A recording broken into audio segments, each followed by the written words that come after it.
Avicii, the superstar DJ who burned out too soon. A frequency the world could feel. At the turn of the 2010s, a sound emerged that could move stadiums, festivals, and even the quietest car radios. It was electronic, yet it sang like folk. It was dance music, but it carried the emotional weight of classic ballads. This sound belonged to one man, Tim Bergling, better known as Avicii. By 2010, electronic dance music, EDM, had grown from European club basements into mainstream culture. Avicii became its most recognizable voice, crafting tracks that defined a generation. Yet, within a few short years, the pace of that fame would push him to the edge. What remains is more than music. It is a cautionary tale about speed, scale, and the human cost of perpetual performance.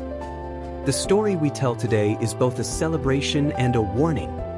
Stockholm beginnings, 1989 to 2006. Tim Bergling was born in Stockholm in 1989.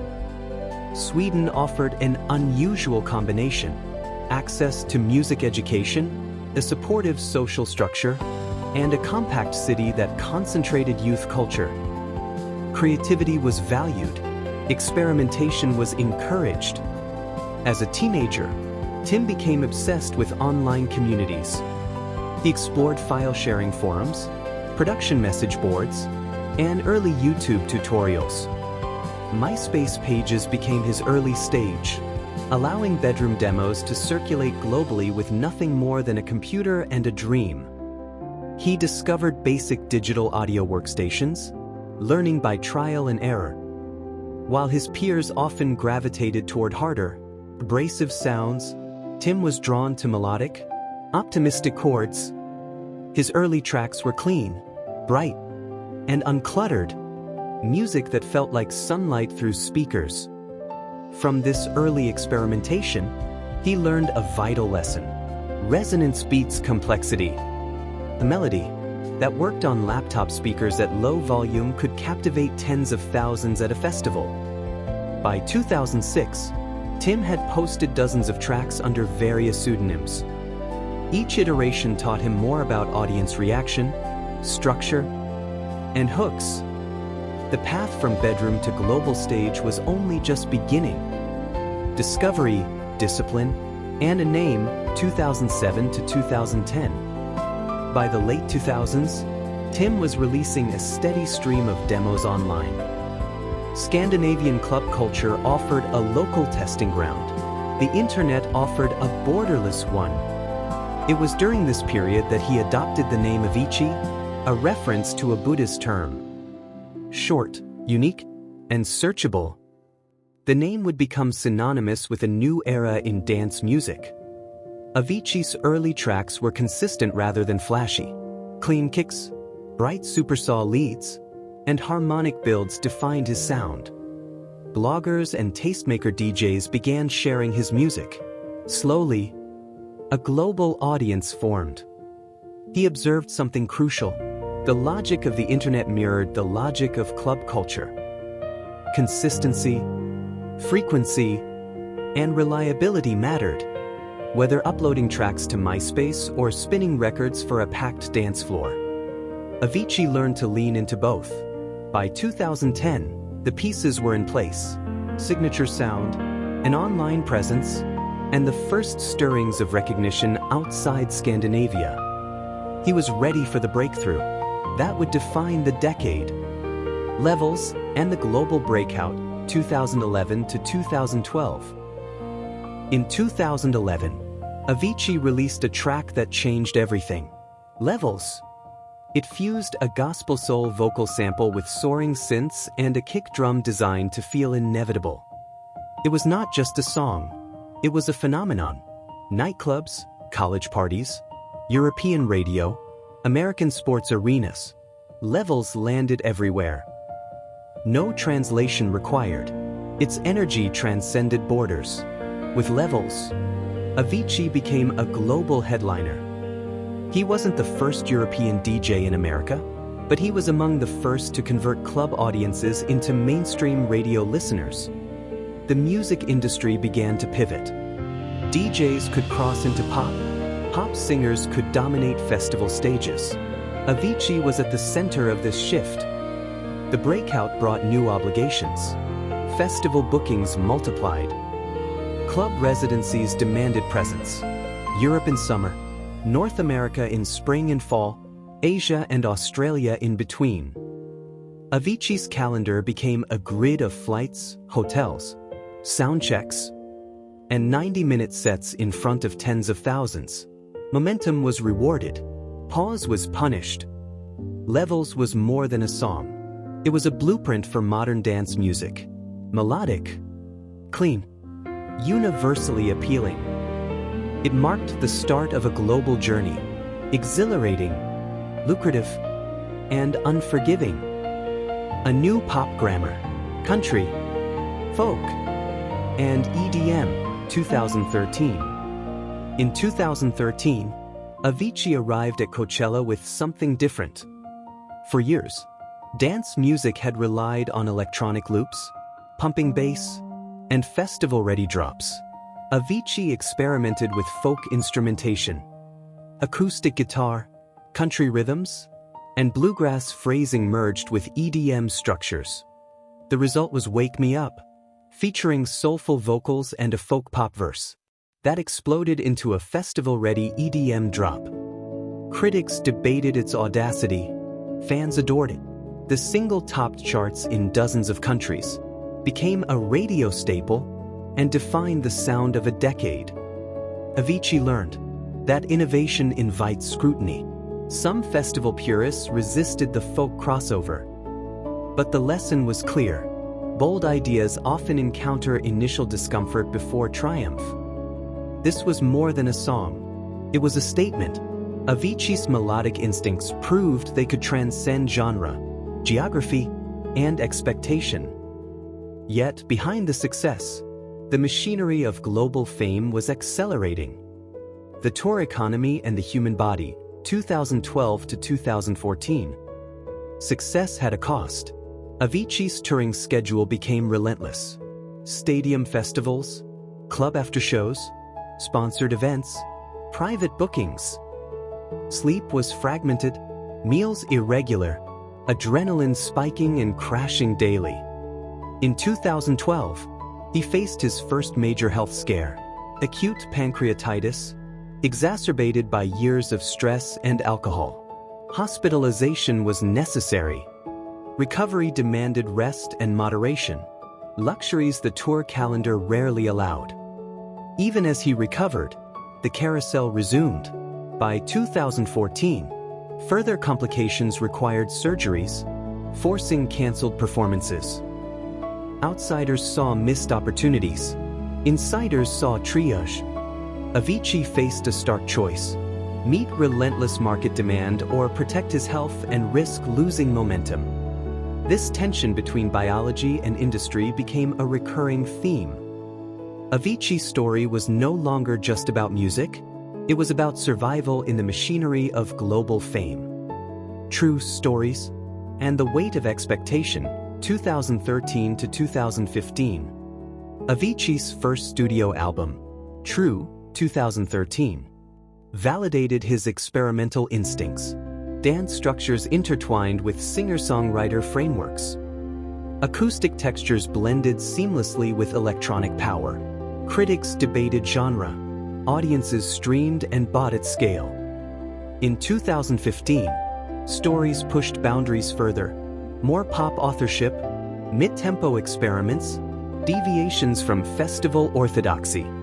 Albums demanded headspace, iteration, and quiet time, commodities Avicii rarely had.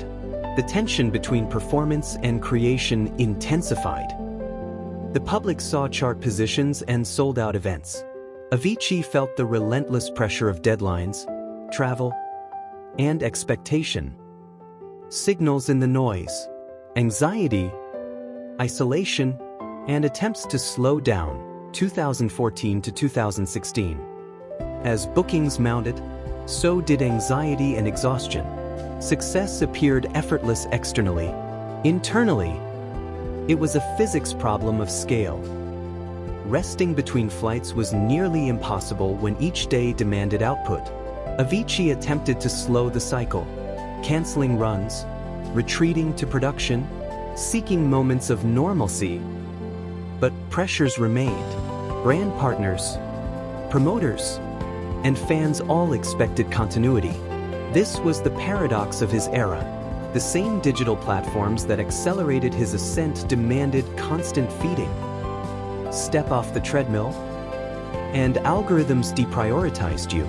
Stay on, and biology rebelled.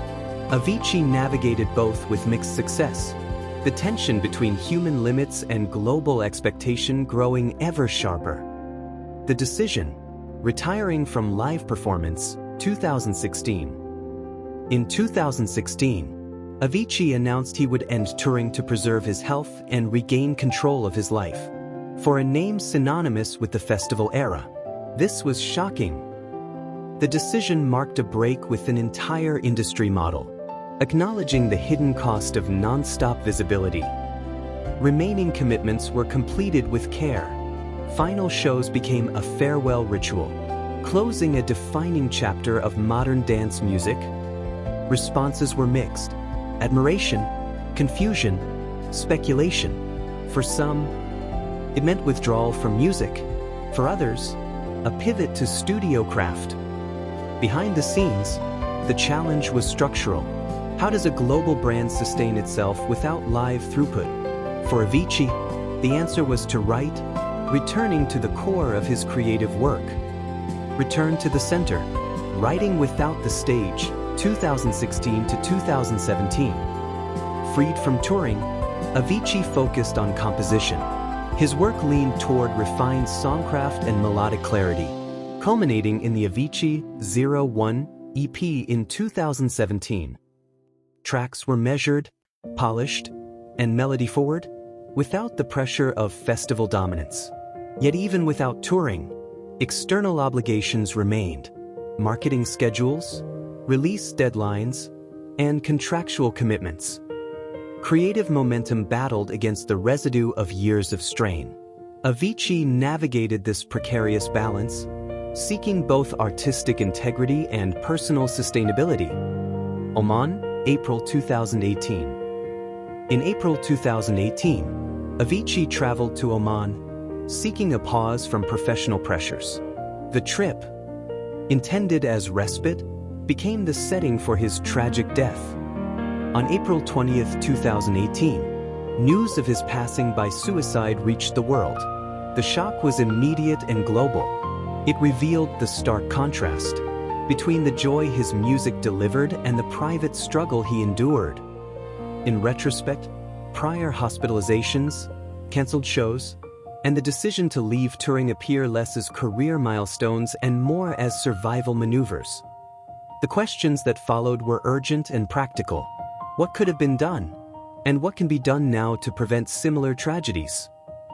Aftershocks, grief, tributes, and a hard accounting, 2018 to 2019. In the weeks following his death, memorials and tributes spanned the globe. Fellow artists reworked his melodies. Fans gathered to play his songs aloud. Radio stations ran retrospectives. The grief was collective and unusually organized. It sparked a hard accounting. Had the music industry learned enough about the structures that profit from relentless pace? Conversations expanded to include mental health, touring logistics, and the economics of burnout. For a generation raised on festival culture, Avicii's death transformed abstract risks into urgent realities. Dance music, once framed as escape, revealed itself as a high-stress occupation, amplified by travel, sleep disruption, and unrelenting public expectation. Posthumous work and preservation, 2019 to 2021. In 2019, Avicii's family and collaborators organized the posthumous album TIM, built from his demos and notes. The project aimed to preserve his artistic intent while responsibly completing unfinished work. The reception validated the core of his appeal. Melodies designed to lift and ache, arrangements that left space for human emotion, and production that balanced electronic power with soul. Proceeds were directed toward mental health initiatives, creating a legacy that aligned economic impact with social purpose. Public memorials in Sweden and abroad codified his cultural and geographic influence, cementing Avicii's presence beyond the charts. The legacy in sound and structure. Avicii's impact was both audible and structural. He popularized a melodic grammar in which festival drops could coexist with acoustic instrumentation and storytelling verses. He didn't invent crossover, but he made audiences believe electronic music could carry narrative weight. Producers adopted his clarity, strong top lines, harmonic builds, and major key optimism without irony. His career exposed a systemic issue: scale in modern music careers. Digital tools allow individuals to reach global demand quickly, but human systems lag behind, risking physical and emotional burnout. Avicii forced managers, labels, and artists to rethink travel, calendars, and metrics of success, industry reforms, and incomplete solutions. After Avicii's death, industry conversations intensified. Some agencies formalized mental health support, tour structures adapted with limits on show clusters, and insurance began covering health-related cancellations. Yet pressures persist. The streaming economy rewards output. Audiences punish gaps. Avicii's case is now a seminar example in music schools. Ignoring friction leads to failure. The lesson sits uncomfortably inside an industry built on constant momentum, a catalog that refuses to age. Years later, Avicii singles remain in public life: sports arenas, road trips, festival recaps. Durability lies in design: decisive choruses, canonical verses, and uplifted breakdowns. For younger producers, his tracks are case studies in emotional compression, harmonic layering, and repetition without monotony. For audiences, they remain moments of collective release, preserving the optimism of early 2010s pop and democratized production culture. The cost of light. Avicii's story is a cautionary tale. A gifted producer changed mainstream music, met a demand curve faster than his biology could handle, and tried to step off it while preserving what he loved: writing songs that connected people. He didn't survive the pressures, leaving the industry poorer for it. His story is a brief for design. Careers built at internet speed need human pace systems, room for recovery, permission to pause, normalization of help. Music can elevate millions. Structures must protect the creators behind it. What remains? The records remain. Levels, Wake Me Up, and countless others. The influence persists. Festivals embrace melody as a first language. Pop charts accept electronic music as a primary genre. And the questions remain. Somewhere, a teenager opens a laptop, layering a kick drum under a bright lead. If that track reaches millions, what happens next depends on talent, will, and whether the world has learned from the life of the artist who made it possible. What life lesson did you learn from this story? In your opinion, is success and the realization of your desires worth your entire life? Write in the comments what you would do if you were in Avicii's place. Did you like this story? Watch more interesting stories. Subscribe to our channel.